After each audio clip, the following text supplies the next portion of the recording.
So let me get this straight.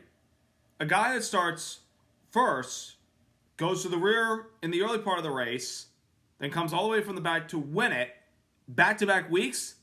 Should everybody be starting at the back from now on? Because they have a good chance to win, it appears.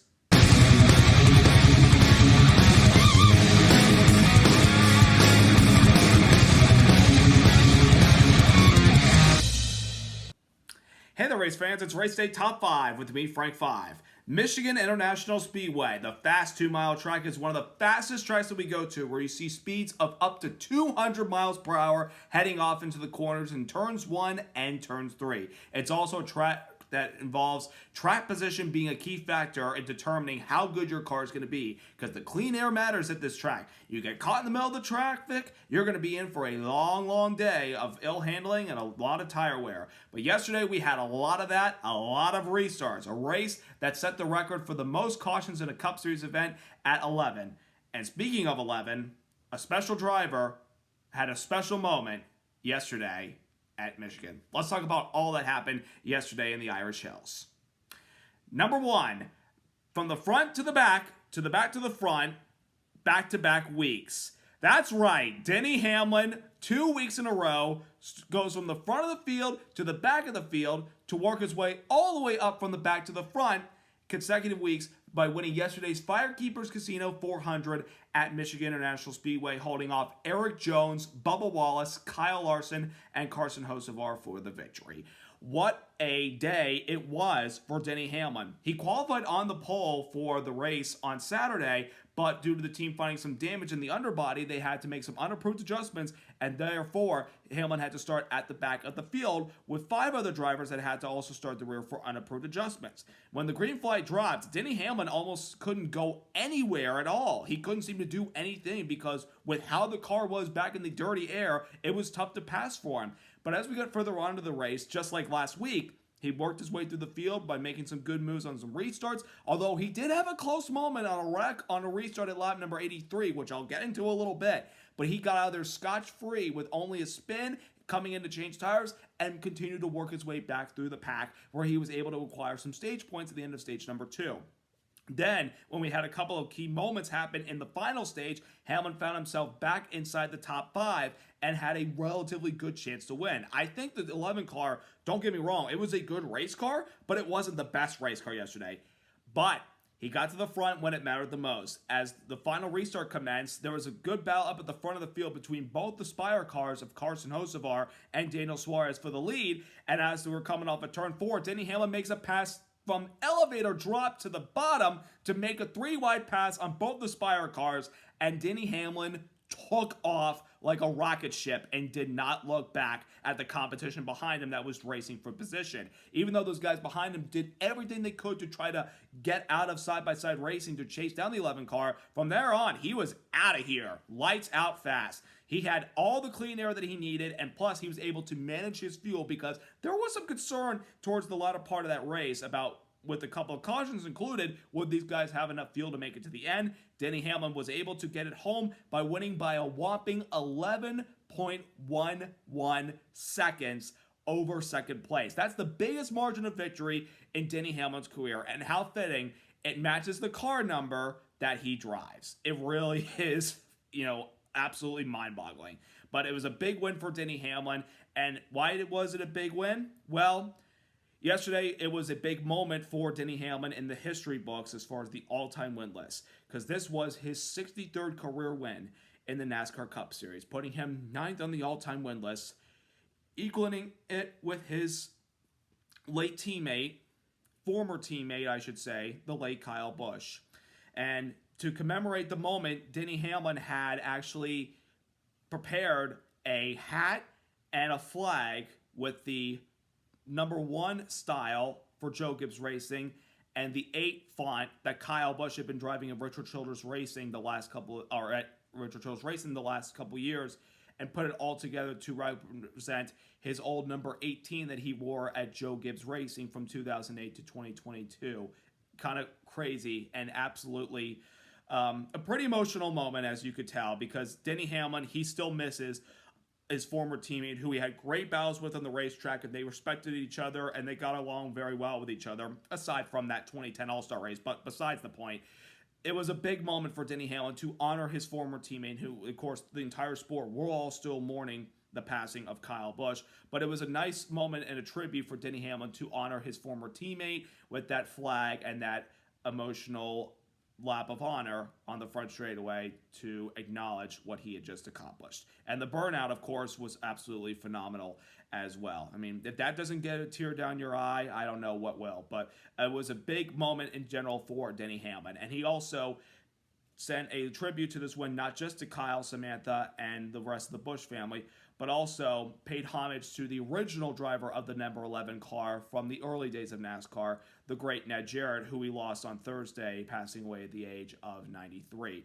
Denny Hamlin, did all the right things. I mean, it may have been only fitting this week that he won by 11.11 seconds in number 11 on the week that we lost the original number 11, Gentleman Ned. So 3 wins now for Denny Hamlin. Next week, he's going to try to do what the only other driver to do this year is Tyler Reddick, win 3 races in a row. Is it possible? Certainly is, considering Pocono's the track where he's got his first 2 wins of his Cup Series career. So we'll just have to see how next week goes. But to start from at the back of the field after qualifying on pole, having to drop to the rear, and then working his way through the pack to be able to get up there and win the race. What more can you say about what Denny Hamlin has done in his career? And he's at the top of his game, and even though he feels like there's really only 1 year left on his current deal, and he feels like that will be it, this guy is still at the top of his game. However, he did say in his post-race interview on Prime, he hinted at the possibility of somebody that may take the reins from him next year, and it might possibly be the young man down in the O'Reilly series and Brent Cruz. That's not confirmed, but that might be Denny Hamlin's prediction about what might happen. But let's just see how things go. But for right now, Hamlin's focused on the here and now, winning races, and trying to get that championship. So congratulations to Denny Hamlin and the 11 team from the front to the back to the back to the front and back-to-back weeks, and a very awesome tribute to pay homage to his former teammate, Kyle Busch. Number 2, strong runs by Jones and Bubba. While Denny Hamlin enjoyed his nice 11-plus second win, Erik Jones and Bubba Wallace had themselves some great runs yesterday, coming home in 2nd and 3rd places. 2 other really fast Toyotas. Let's start off with Erik Jones. Let me tell you what, folks. This guy the last couple of weeks has had very consistent performances. He's had some top 15s the last couple of weeks, not to mention he had a nice 3rd place result at the All-Star race at Dover. But yesterday at his home track, with him being from Byron, Michigan, Jones put up a hell of a performance yesterday. That 43 car was really, really strong. It really showed by the time he got into stage number 2 with a little bit of track position. Jones found himself in the mix, battling it out with a lot of the top 13 teams. Granted, he's driving for Legacy Motor Club. It's like the 3rd Toyota team, and we don't talk about him that much because it's still a team that's trying to develop and get itself better and better year by year, especially with guys like Jimmy Johnson now as part of the team as far as leadership. But Erik Jones, he seems to get the most out of this equipment whenever he can. And yesterday, again, he was able to get himself inside the top 10 and battle it out. Then he put himself in the top 5, and I'm thinking, is it possible Erik Jones has a chance to win in his home track in a Cup car from the famed number 43? It would have only been his 4th career win in the Cup Series because he only won 3 times, once at Daytona in the night race in 2018, and then the other 2 times at Darlington in 2019 and 2022, 4 years ago, his first year driving the number 43 car. So it's second year, excuse me. So it's entirely possible that Erik Jones could have had a chance at it yesterday, but once he got pinned in traffic in the final restart, it was a little bit tough for him to maneuver his way through the field. But by the time he got into a little bit of a long run, and the long run created a lot more speed, and obviously seeing handling become a factor, Erik Jones' car was flying through the pack as he was able to get his way up to 6th, then 5th, then 4th, then 3rd, and made the pass on 2nd place from Bubba Wallace towards the very end of it. Or actually, I think he got the pass on Hocevar for that position. Regardless, Erik Jones was getting everything he had yesterday. Despite coming up 1 spot short, Erik Jones got to be pretty happy of the performance and the effort that this 43 team has put together these last couple of weeks. And right now, he's 18th in the point standings, only 18 points behind 16th place. He's in the mix now to possibly point his way into the chase. He's got to keep this consistency up the next couple of weeks if he wants to have a shot. But this is encouraging to see the 43 car and Erik Jones having some really good runs. And then we transition to Bubba Wallace with a 3rd place result. Finally, nothing went wrong for Bubba. He got a good result. He got a good point stay. Folks, Bubba Wallace has needed this because the last few weeks for him have been utter hell. They have had bad performances. They haven't had the results. Before this race, in the previous couple of 5 races, Bubba Wallace only had 1 top 10. Other than that, wrecked at Talladega, struggled at Watkins Glen, struggled at the Coke 600, wrecked out last week at Nashville. This result was what Bubba Wallace needed to help him as far as points. He had been as high as 2nd earlier this year in the standings. In the previous couple of weeks, he has had a big fall down of the leaderboard of the standings. But yesterday, he was able to stop the bleeding and bring it home with a good result. And they had a lot of good points that they accumulated. They ran up at the front. They led some laps. Bubba Wallace would have wanted a lot more, but he was able to get the most out of everything yesterday. I'll tell you this, he was close a couple of times to being involved in some pretty big incidents that nearly took him out of the race. That lap 83 wreck seconds after we took the restart, he nearly got caught up in it, but he was able to skip through with just minimal minor damage. And then later in the race, he had an incident where he was running on the outside, and Carson Hocevar on the inside got loose and nearly took both of them out, but they both got out of there scotch-free with no problem, and both were able to carry on with top 5 results. Now, Bubba Wallace, telling his interview, he wanted more because he knows that, we can stop this if we just continue to keep our heads on tight and keep going forward and not having any more issues, because that's what it's been like the last couple of weeks. But he was able to stop the bleeding and get a good point stay yesterday. He's built up a little bit more of a cushion over the cut of actually vaulting up to 11th in the standings. So we got to see how far he can go as far as running up front and finishing up front in these next couple of races. But for the moment, Bubba Wallace, after weeks of not having the results he needed, he got a break yesterday. So great job by both Jones and Bubba yesterday with much needed top 5s. Number 3, the Hurricane strikes again. Carson Hocevar had a really fast race car. Another Michigan-born driver showed yesterday that he was going to be in the mix all day long for the lead and the win, and he certainly did that. He led a lot of laps at the beginning, starting on the front row. He was able to keep it up front and battle it out with a lot of the Toyotas and some of the other Chevrolets that were up at the front of the field. The 77 car had speed. However, with the nickname Hurricane, we all know that Hocevar will start something. And it happened on that lap 83 restart. Just seconds after we took the green flag, Carson Hocevar is lined up 4th in the inside lane, right behind Eric Jones' teammate, John Hunter Nemechek. And Hocevar is thinking about making a late move to the inside to go 3 wide heading off into turn number 1. But the reaction time was so quick that he didn't have enough time to move over and get it past the inside as he tapped the back of the 42 car of Nemechek, which turned Nemechek into the pack and collected a couple of cars in the process, including our eventual winner, Denny Hamlin. But more importantly, the championship leader, Tyler Reddick, suffered his first DNF of the season by being caught up in that wreck where he hit the inside wall, came back, ricocheted in the track, and got clobbered by Austin Dillon. A couple other guys part of the wreck included Ty Gibbs, who was having a really good run at the beginning of the race, Joey Logano, but Logano was able to get through with minimal damage and still carry on for a top 10, and Nemechek actually was able to salvage a top 15 because the damage wasn't too severe. But that wreck really made a lot of drivers unhappy with Hocevar, and we all know that some of these guys in the field aren't appreciative of Hocevar's aggressive style. Now, Denny Hamlin on the radio said that 77 gets too excited to go fast whenever we take the green flag.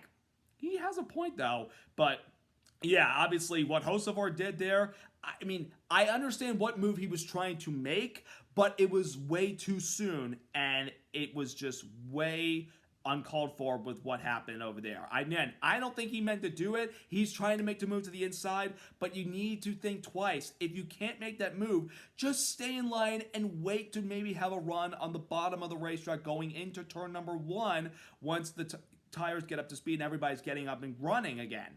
I would have waited another couple seconds before just sit in line right there, and then if there's an opening, go ahead and take your shot to the inside, or maybe find a groove in the middle if there's an opening. But Hocevar made a quick move, and it ultimately took a couple of guys out of contention. And then, as I mentioned moments ago, him and Bubba nearly had a close call on turns 3 and 4, where Hocevar got loose on the inside. Both of them washed up the track, but none of them hit the wall. They carried on.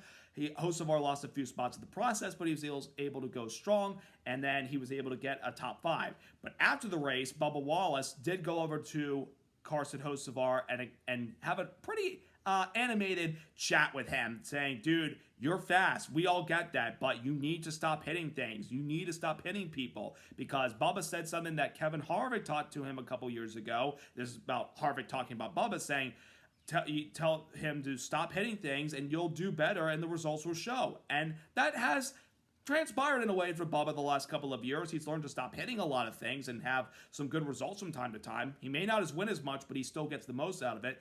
This is what Carson Hocevar needs to stop doing. Yes, I now know he's a Cup Series winner, but buddy, you need to do better going forward. You have to find a way to not do these things. We get everybody in the cockpit is the same as you. They want to go fast, but you got to find a way to minimize that, because this will continuously leave a bad mark on you. Even though Dale Jr. said, I still like Hocevar's driving style, and again, I don't think he meant to do what happened on that restart there that caused that 9-car wreck, but there's got to be a way for him to try to dial it down and not have this carry on going forward, because it seems like week after week after week after week, he constantly is getting into somebody, and that someone is still going to have anger with him with that and carry it on over for the next race, and maybe more, and maybe for another 2 or 3 years. So he's fast. We all know that. He got a top 5 from yesterday, but he needs to find a way to dial it down. I mean, still be aggressive, but be the right type of aggressive. Like Ross Chastain has found a way to minimize his aggressiveness when he got to some competitive equipment and balance it out, even though right now he's kind of struggling a little bit. He's not as aggressive as he used to be. And I hope Carson Hocevar will be able to realize that and hopefully take the advice from those drivers and take it into account going forward. So despite being a hurricane once again yesterday, Hocevar got himself another top 5. Number 4, massive hit in turn 4 takes out 2 strong cars. In the final stage with about 50 plus laps to go, a couple of really fast cars that were up towards the front battling for the lead late, Chase Elliott and Christopher Bell, suffered perhaps the hardest hit that I've ever seen out of a next-gen car in this era. Those two were racing side by side for position, going down the back straightaway, following leader William Byron, who was on a differing tire strategy with 2 tires. Elliott took 4 tires, while Christopher Bell took 2 tires. When Elliott was on the inside of Christopher Bell as they were going into turn number 3, all of a sudden the back end of the 9 car gets out of control. He tries to fix it, but it corrects and goes up the track and hits Christopher Bell, and both of them slam the outside safer barrier wall and cause damage that I have never seen with this next-gen car. I've seen some hard hits, but that was the worst hit I've ever seen for both drivers. It hit it so hard that it damaged the outside wall, and they had to repair it under red flag conditions so that we could continue racing.